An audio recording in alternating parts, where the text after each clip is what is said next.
Salome Makamba. Leo Mheshimiwa Mwenyekiti, yani unatenganishaje maendeleo haya? Unatenganishaje demokrasia tulionayo na maendeleo makubwa na Mheshimiwa Rais na Mheshimiwa Waziri Mkuu na serikali iliyoko madarakani?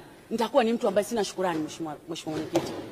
Mheshimiwa Mwenyekiti, anaibuka mtu mmoja tu leo Mheshimiwa Mwenyekiti. Unajua, naomba niwakumbushe Mheshimiwa wabunge wenzangu.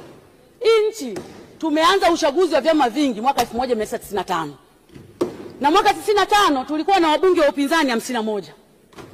Mwaka 2000 tulikuwa na wabunge wa upinzani 26. Wakati huo Mheshimiwa Mbowe ndo aligombea urais. Mwaka 2005 tulikuwa na wabunge wa upinzani 41. Mwaka 2010 tulikuwa na wabunge wa upinzani 89. Mwaka 2015 tulikuwa na wabunge wa upinzani 116 na 2020 tuko wabunge 28 wa upinzani. Hakuna mtu aliyesema hashiriki uchaguzi mpaka tufanye mabadiliko ya sheria. Hakuna.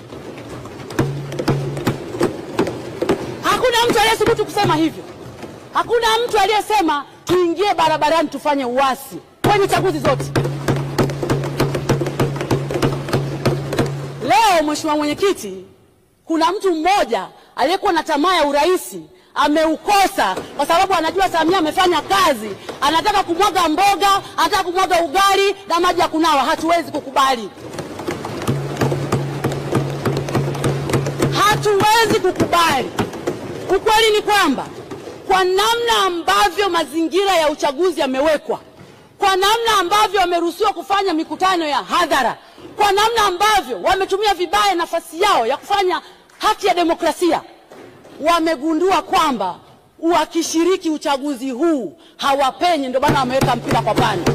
Jana amekamatwa Mheshimiwa mwenyekiti wa Chadema, Mheshimiwa Tundu Antipas Mugwai Lissu, amekamatwa Ruvuma.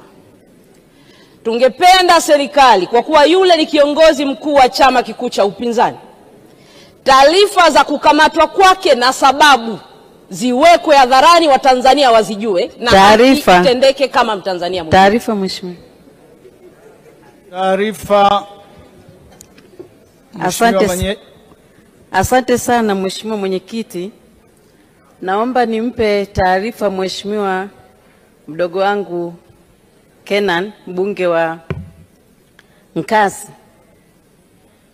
Kwa kweli ningekuwa mimi nafasi yako, nisingesimama kumsemea kiongozi asiye na heshima kama yule.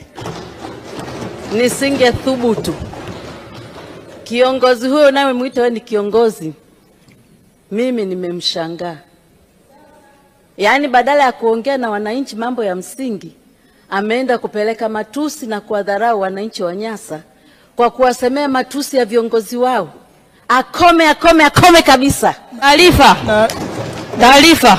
Mheshimiwa Aida Kenan, taarifa kutoka kwa Mheshimiwa Esther Manyanya. Mheshimiwa Mwenyekiti, nimuombe tu mama yangu. Nimelelewa, nimefundishwa. Yule ni mama yangu na amekuwa mkuu wangu wa mkoa wa Rukwa.